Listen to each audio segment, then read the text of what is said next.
I can't wait to head back. Well, I can wait to head back. I need like a year, but I am already planning in my head when I'm going to go back. But it's going to take...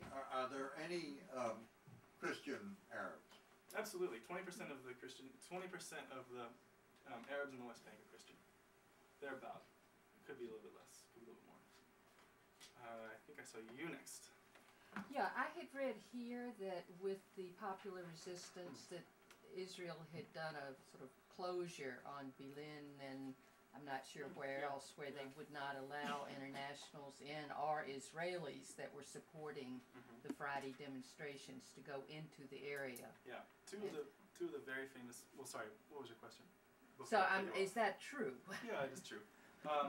Two of the most famous towns that have been resisting for years: Berlin, which has been resisting for 5 years, and Berlin, which has been resisting for 2 years, doing these unarmed demonstrations every week.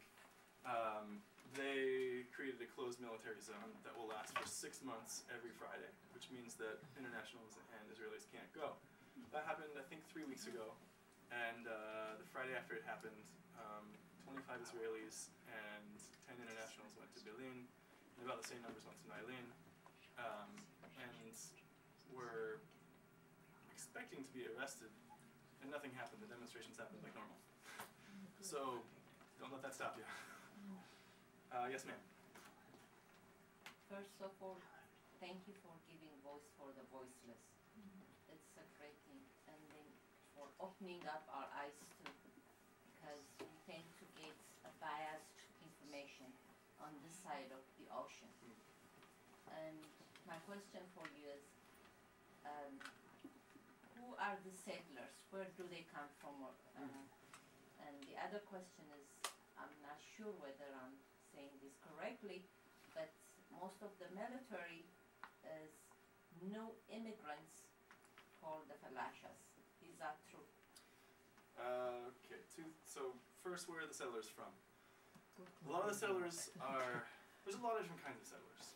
In East Jerusalem, where we were in Sheikh Jarrah, most often, those are ultra-Orthodox idealistic settlers. Their goal is to ethnically cleanse the area to create Eretz Israel, Greater Israel. And a lot of them are from New York.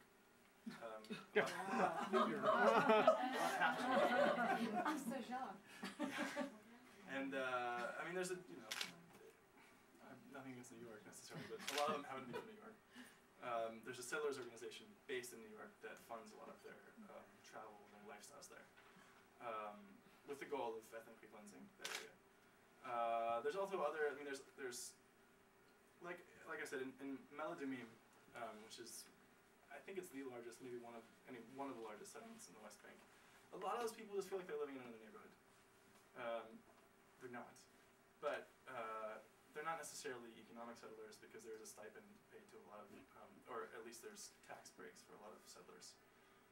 They're not necessarily ideological settlers. A lot of them are from Israel. They live somewhere, so that's where they went.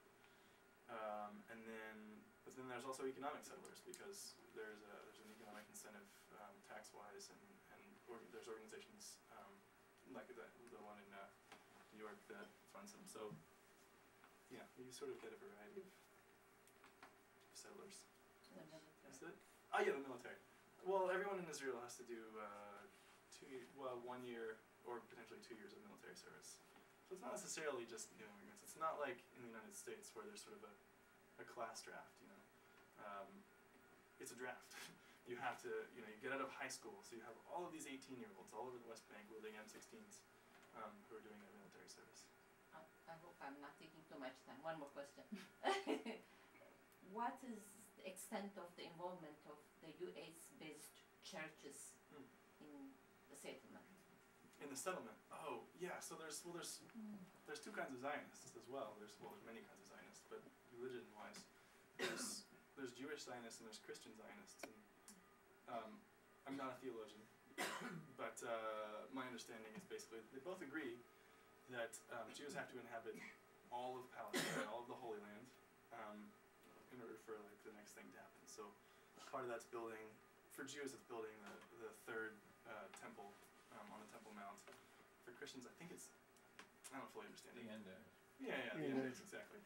They disagree very significantly in what happens after that happens. Both of them win in their own versions. So, does that answer your question? Very well. Okay. Yes, thank you. Yes, ma'am. Actually, I have two questions too. I'll start with First of all, about the media, what are you doing to, and what about Al Jazeera, though they have no credibility in this country? And second of all, the young woman who was bulldozed to death, and Amy Goodman on Democracy Now! Did a lot of interviews with her parents last month. Was she part of ISM? Could you speak up? Yeah, okay, so first question, media. Media is difficult. Does anybody, who gets cable? Call, email, write a letter to your cable subscribers. If you don't have Al Jazeera, request it. It's available in the States. There's a United States channel, but it's not necessarily available to everyone. If you have a roof antenna and a $40 box that you bought last July, you get it as channel 30, number 5. Yeah, there you go. That's something I don't know because I don't get I'm on TV. For free. That's great. And then second question. Rachel Corey. Oh, Rachel Corey. Yeah, Rachel was an ISM volunteer. She was bulldozed to death in Rafah, Gaza in 2003. She was in the press a lot in the last month because her family has brought a civil suit against the Israeli military. As a side note, I guess,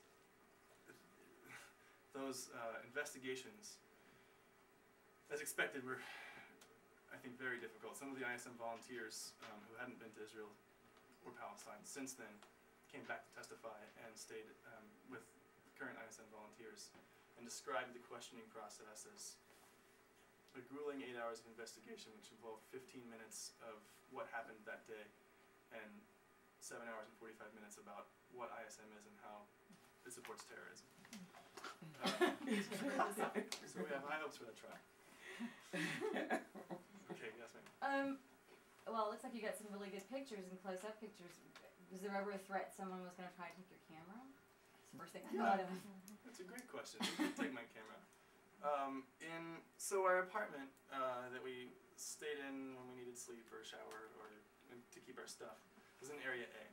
That means that it's off limits to, it's actually off limits to all Israelis. All Israeli citizens, including the military. So we had 2 volunteers who had overstayed their Israeli visa living in Area A. The PA the Palestinian Authority has the authority to issue visas, but for whatever reason, maybe it's pressure from Israel, maybe it's, who knows, they don't. So they had overstayed their visa. In theory, they weren't in Israel. Israeli soldiers did a night raid on our apartment. They blew up the door, and they came in, 15 soldiers with M16s. Woke everyone up.